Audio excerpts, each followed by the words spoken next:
നമസ്കാരം. പ്രധാന വാർത്തകൾ.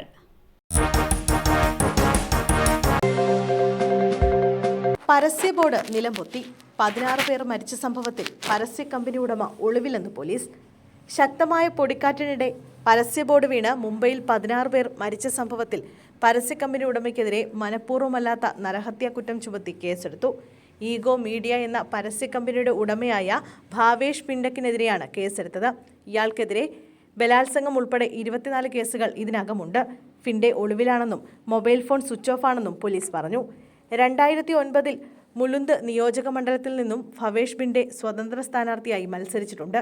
Mumbai municipal corporation act, negotiable instrument act എന്നിവ പ്രകാരം തനിക്കെതിരെ 23 കേസുകൾ രജിസ്റ്റർ ചെയ്തിട്ടുണ്ടെന്ന് സത്യവാങ്മൂലത്തിൽ വ്യക്തമാക്കിയിരുന്നു.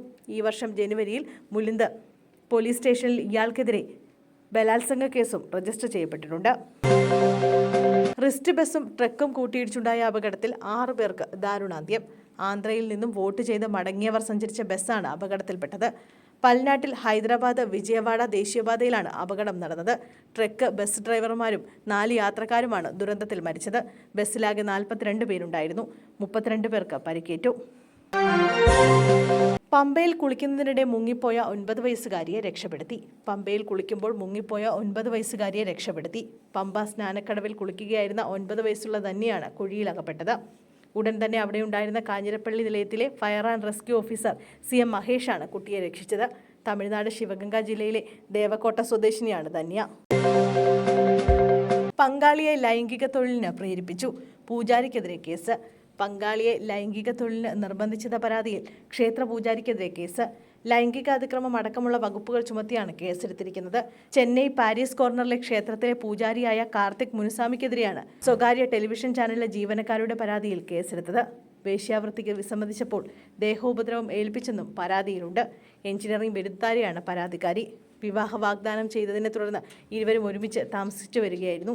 ഇതിനിടെയാണ് യുവതിയെ വേശ്യാവൃത്തിക്ക് പ്രേരിപ്പിച്ചത്. കേസെടുത്ത പോലീസ് അന്വേഷണം ആരംഭിച്ചിട്ടുണ്ട്. പ്രജ്വൽ രേവണ്ണ ഇന്ന് വിദേശത്ത് നിന്ന് തിരിച്ചെത്തുമെന്ന് സൂചന. വിമാനത്താവളത്തിൽ നിന്ന് കസ്റ്റഡിയിലെടുക്കും. പ്രജ്വൽ രേവണ്ണ ഇന്ന് അർദ്ധരാത്രിയോടെ വിദേശത്ത് നിന്നും തിരിച്ചെത്തിയേക്കുമെന്ന് സൂചന. മ്യൂണിക്കുവിൽ നിന്ന് ബംഗളൂരുവിലേക്കുള്ള ടിക്കറ്റ് റദ്ദാക്കിയിട്ടില്ല എന്ന് വിവരം പുറത്തുവരുന്നുണ്ട്. ബ്ലൂ കോർണർ നോട്ടീസ് നിലനിൽക്കുന്നതിനാൽ വന്നാൽ പ്രജ്വലിനെ വിമാനത്താവളത്തിൽ വെച്ച് തന്നെ കസ്റ്റഡിയിലെടുക്കും. ഉച്ചയ്ക്ക് 12:05 മ്യൂണിക്കിൽ നിന്ന് പുറപ്പെടുന്ന ഫ്ലൈറ്റ് അർദ്ധരാത്രി 12:30 ബംഗളൂരിലെത്തുക. അന്വേഷണ സംഘത്തിന് കൈമാറി അറസ്റ്റ് രേഖപ്പെടുത്തുമെന്നാണ് ഏറ്റവും ഒടുവിൽ പുറത്തുവരുന്ന വിവരം. വളരെ കോളിളക്കമുണ്ടാക്കിയ ലൈംഗിക അതിക്രമ പരാതികളാണ് NDA സ്ഥാനാർത്ഥിയും സിറ്റിംഗ് MP-യുമായ പ്രജ്വൽ രേവണ്ണയ്ക്കെതിരെ നിലനിൽക്കുന്നത്. 2 ബലാത്സംഗ പരാതികളും ഈ ദൃശ്യങ്ങളെല്ലാം മൊബൈലിൽ ചിത്രീകരിച്ചു എന്നുള്ളതിന് സൈബർ പോലീസ് എടുത്ത FIR-ഉം പ്രജ്വലിനെതിരെയുണ്ട്.